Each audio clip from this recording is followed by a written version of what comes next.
I'm Joe Hilferty, and today we're here to talk about not about actually the Monogram wall oven. It's about the two things on either side of it.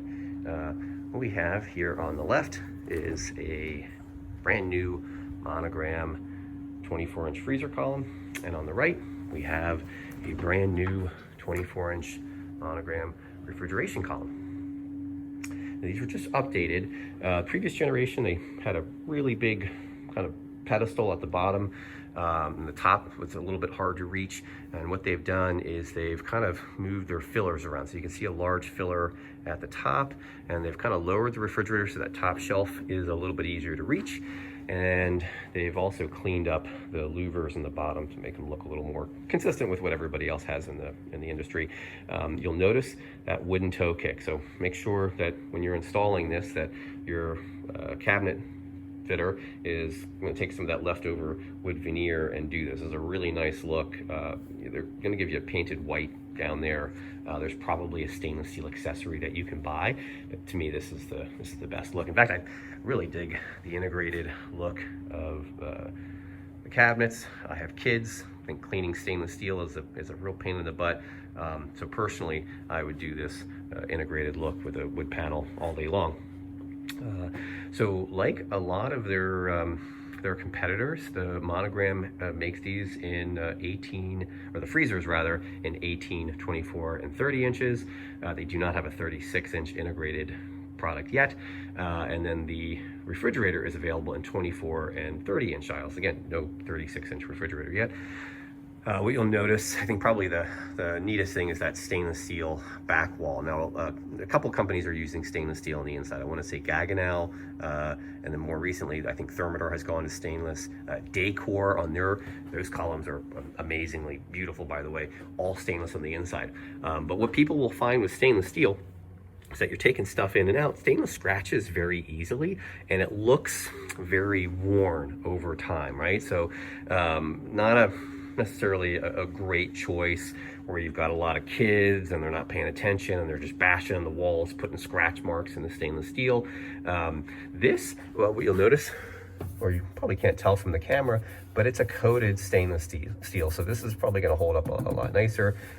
These, by the way, these are air vents. These are not removable. They help distribute the temperature, airflow, and the temperature inside of the refrigerator, make it consistent. Another thing you'll notice, if you look at the top at some of these columns, I want to say, I know the Thermador Miele products will have this, but there's kind of like a big plastic thing that kind of hangs down the roof, takes up a lot of real estate. You'll notice that's absent here, right? So it's kind of got a little hollowed recess up in there, which people who are looking for more height will appreciate that. Now, that's typically where I want to say the evaporator goes in their competitor's product. Now, if you look at their crisper drawers, by the way, these are beautiful. These are it's all billet aluminum, slow close. You've got this really nice billet aluminum adjustment for allowing more air or less air, cold air into the crisper bin. The crisper bin itself, though, is relatively shallow. So if we look at this and we compare it to, again, maybe a Miele or a Thermador product, their bin is going to be a lot deeper, and that's because your evaporator is probably tucked in behind that drawer. So you gained space there, but you lost it from there. So for people who are comparing, they think one is better than the other. One's got bigger bins, one's got more capacity. It's not capacity, but more height at the top of the thing. It's the same capacity. You're just redistributing the placement of the evaporator. I kind of like the clean looks here. I mean, I think for people who want more produce space, may not like this, but I don't know. Two of these, especially in a larger 30-inch, which is probably what I'd lean towards, I think are probably plenty of real estate. I love these edge-lit LED glass shelves. Again, here more billet aluminum and glass. I mean, this is just a beautifully designed product. LED lights on the walls as well, and you've also got some LEDs, I guess, in the back for the crisper area. let's see, down here you've got, like a lot of these products these days, you've got the ability to adjust the climate for that drawer down here. Because this compressor is down, the product is lifted up a bit, and you've got, you know, stuff that you can reach easier without having to bend over. You also have something kind of unique in here. A lot of companies are giving you a water button inside, which I really like. Gives you an option for chilled water. But here you've actually got a little, like a little Brita filter type of thing. So this will autofill. So once we put that in there, that'll go ahead and fill itself up. And the advantage, I would imagine, is that you're not standing there waiting for it to fill. It's always full. You can take it out and pour the door shut, which I'm sure somebody like my dad, who's an energy miser and would yell at me for opening the refrigerator door at all times, would prefer me not to be standing here and filling up a glass. So this can be removed. So this is optional. You don't have to have it installed inside the refrigerator. It takes up some amount of space. If you're concerned about that, then don't install it and get a water tap or a filtered water tap at your faucet or at your sink. Freezer looks a lot like the refrigerator on the inside, so same treatment on the shelves.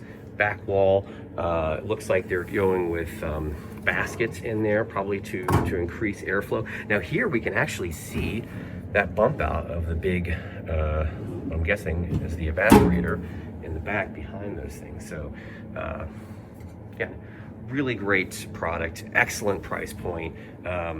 And hopefully, and you guys can comment, people who own these, who have purchased them, let us know. Do you like them? Do you hate them? Are they reliable? Are they not reliable? Unfortunately, we only get people complaining in most appliance reviews. They just they have an axe to grind. People who have it working, but they don't think about it. It just works. It's a refrigerator. It's in their kitchen. So the reviews tend to skew towards the complainers. You know, there'll be thousands of these sold, and then there'll be 20 negative reviews because 20 people had a bad experience. But that's a really small percentage. So remember that you're reading reviews. Think about the volume that are sold in this country of that product each year, and the number of negative reviews that you're finding. Typically, it's a fraction. So I'm hoping that these products are going to be as reliable and as well made as they appear to be. You know, big fan of the GE cooking products, and it seems like they're definitely upping their refrigeration game. If you'd like to come and see these, stop in our showroom and take a look. Thank you so much for watching this. If you like it, give us a like, give us a thumbs up, subscribe, and of course share, and come back for the next one. We'll see you next time.